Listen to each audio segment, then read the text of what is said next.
Hi, this is Mitch Randall at Montreat, North Carolina, and we're attending the OASIS 2026 conference. And joining me today is Jon Chacko. Jon, thanks for being with us today. Absolutely. Happy to be here. So, Jon, this is your first OASIS. So, tell us, as a first-time goer, what this moment means to you. Well, it's a chance to retreat and see familiar friends from various parts of my life, mentors, colleagues, friends, seminary roommates, all of that. Just getting to retreat together is really special, and it's so beautiful here as well.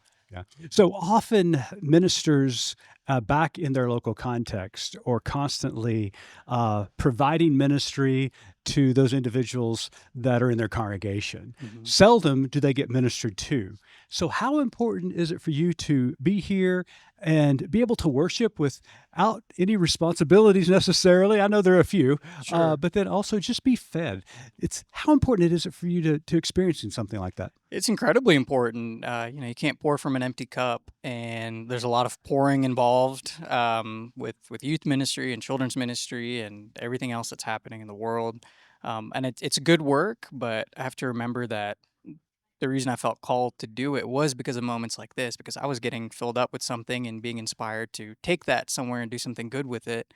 So it's a good reminder of that. It's like a continuing thread from early experiences of community and faith, and it just keeps developing as I grow, and it's just really beautiful to be able to connect with people here and connect back with myself and with God, and then take that back home to the community that I serve with and that I love and care about.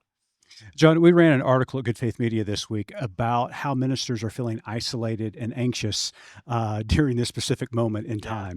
time. So, what advice would you have for ministers who are unable to come to a conference like this, but need community in their local context? Yeah, I'd say sometimes it's worth re-examining our own definitions of what counts as community. So sometimes things that are really enriching can be outside of what I might have traditionally considered like a faith community. So there might be like a group that I play games with, or a group of neighbors that I get together with to do something that has nothing to do with ministry. But that, I believe, supports the work that you're already doing. And it maybe it's not the same, but I think there's something beautiful to learn.